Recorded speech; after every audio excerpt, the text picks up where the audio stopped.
Hey guys, welcome back to another tutorial. This week we are working on our chicken nugget Sharebox, which you may have spotted in one of my previous videos, the bubble tea cake. These cute little chicken nuggets are super easy to make, so let's jump straight in. Firstly, I'm starting off with my favourite stuff, foam core. And I have a quilting ruler, which I always leave linked below because it's fabulous for cutting things to the right size. Your sizes will depend on how big you want your chicken nugget box to be, but I'm cutting mine to just over 8 inches across by just under 5 inches down. This size works well when you're using a 10-inch cake to cut down. Once you have marked out your size, you just want to take a nice clean, sharp scalpel and do a couple of passes to give a clean, straight cut. Now we have our base for our chicken nugget box. I'm sticking a cake onto it with some chocolate ganache, and this is half of my 10-inch square. It will overhang a little bit, so I'm just trimming off the excess and leaving a small gap of foam core visible around the entire cake. This gap will be filled with ganache. And then layering up my cake, so this again is still a 10-inch cake, and I'll have half of a layer spare, as I don't want it to go too high. I'm then just trimming off any cake that may overhang the board. Now we're going in with some ganache to seal it all in, and you just want to coat every area of sponge. Then we're going in with a Pro Froster, or you can just use a regular scraper to scrape off any excess and make sure that there is no cake touching the scraper. As you can see, this piece does dig into the cake and you can see the filling, so we're going to go back and trim that down to make sure that we can only see ganache. If we don't do this, there is a possibility the filling may start to break through and we can end up with bulges. Once that first layer is set, we're going in with a second layer of ganache, and I'm using my Pro Froster, butting it up against that foam core. Now you can see why we cut it and used it as a template, because it creates the perfect rectangle. The top arm of the Pro Froster will give you a nice flat smooth top, which is why it's just that extra special over a regular smoother. I always leave this linked in the description box. Once you have your rectangle cake covered, we're just going to re-measure the top to cut our lid. You can see it's just below 5 inch and just over 8 inch. So you're going to cut another piece for the lid. The key to a clean cut is a brand new blade. And then dampening the top of the cake and covering it in a layer of white paste, just trimming it down to the exact shape underneath.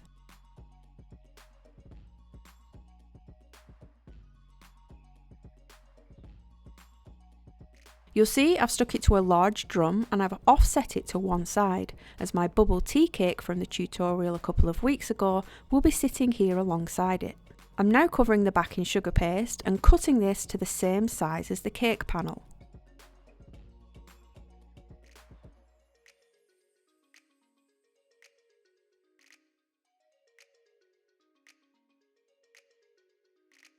Whilst we have our sugar paste out, we're going to cover the lid. I've just dampened it and we're cutting one long edge completely flush with the edge of the foam core, but leaving the other 3 longer so that we can flip the sides up and trim them from underneath.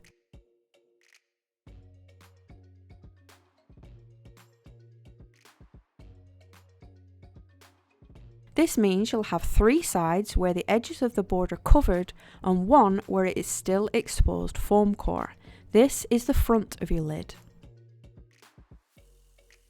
Now back to the cake, we are covering the other panels, and the difference between these 3 and the back panel is I'm leaving them taller to look like an open box. To get your top edge nice and even, you can just hold a flat smoother against it and mark across with your scalpel.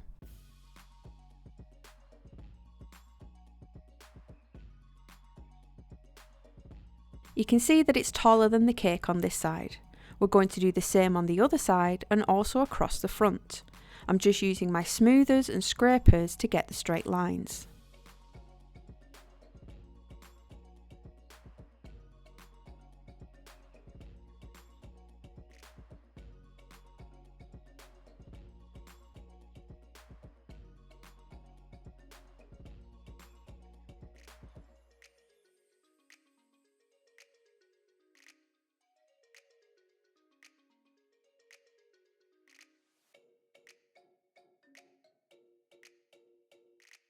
Now you should be left with a cake that has 3 sides, with the paste stuck up at the front and the back is sitting flush.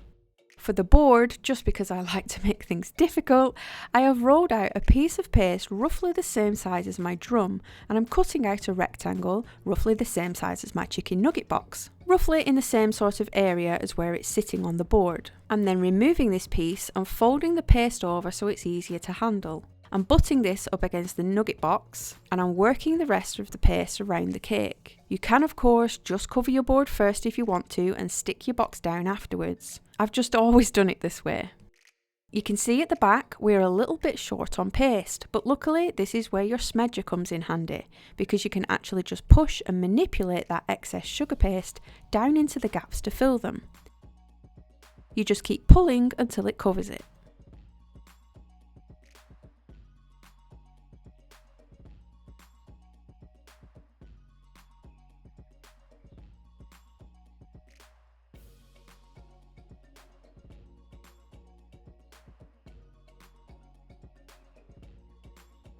Now I'm trimming off the excess from the edges and starting to texture it so it looks like a wooden tabletop. I'm using a Dresden tool for this and I'm just running lines, long and short, and I'm not running in line with the box because I do want it to look a bit more angled. I've then created a wash with some brown airbrush colour with water, and I'm using a large flat paintbrush to apply it so that it sits in all the grooves we've made.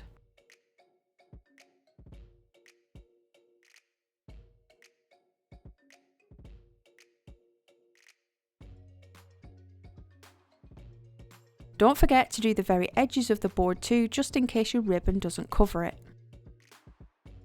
I've now got a very small circle cutter and I'm just taking out little circles from the 2 ends of the box for the air holes that they have on real McDonald's boxes. And then just filling these with a thinner black sugar paste circle to finish the illusion.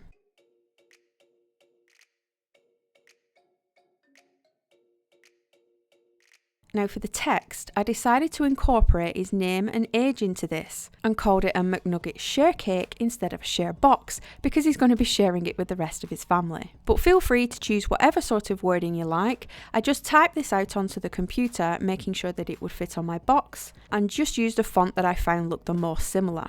You want to trace around in pencil on the front and the back, and then I'm attaching this to the front of the cake with acupuncture needles to hold it still.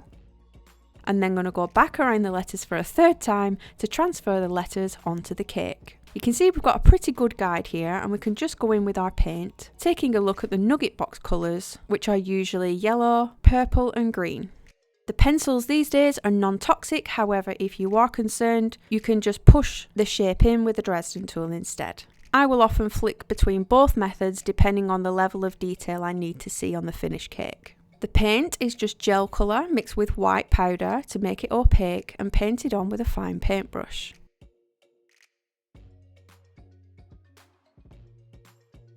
The nuggets are super easy, just don't overthink it. Take a ball of paste and start manipulating it into some of the well-known McDonald's custom shapes. Did you know there are several nugget shapes that all have names? There's a shape called the boot, the bell, the bone and the ball. I've just teased out a very rough shape and now I'm going to texture it with my favourite texturing tool in the world, crumpled up tinfoil. I'm just going to pat this and roll it across the surface to create the batter effect. You can go in deep in some areas to pull some of that batter into peaks.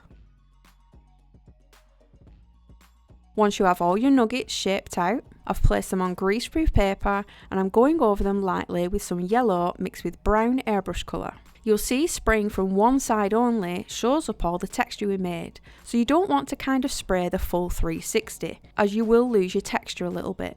You just want to try and cover all the white bits, but try to only spray from one main angle. After you've sprayed them and are happy with them, I'm going in further with a paintbrush and some white paint. It is a very small amount so that the brush is almost dry and I'm just tapping it on some of the batter. When nuggets are bashed against each other, it can create this kind of grazed effect.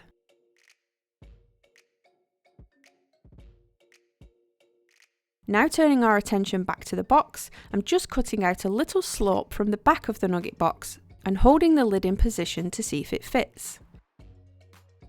And then inserting 2 kebab sticks slightly towards the front and trimming them down to the same length to prop open the lid. You can disguise these kebab sticks with your nuggets. Before placing the lid down, I'm just adding a soft sausage of paste along the back and adding water to give something for the lid to squash and set to.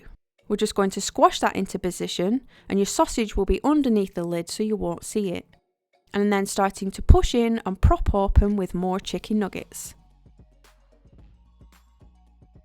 And now, along that bare foam core edge that we left, we're now applying the long strip for the flap of the box. You just want to cut the edges slightly inwards and straighten the lip with your scraper. This has just been stuck on with piping gel.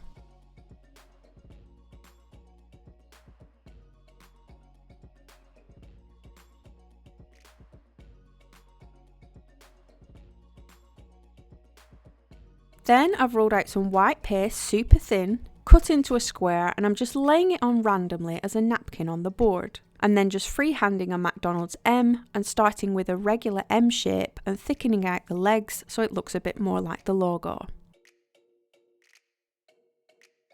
I then started adding my spare nuggets to the board before deciding I wanted one to look partially eaten. The good part about this is because it's airbrushed on the outside, the inside is still going to be white, just like the chicken from a regular nugget. So I'm just going to be biting into it with a circle cutter and then texturing the inside to look like chicken breast. And then just sticking a few little pieces down as crumbs. If you want to take your cake to the next cuteness level, you can add some little faces to your nuggets. I'm just indenting eye sockets with a ball tool, placing in some black balls of sugar paste, and then using some very thin strings for mouths. Some smiley, some straight, and some shocked.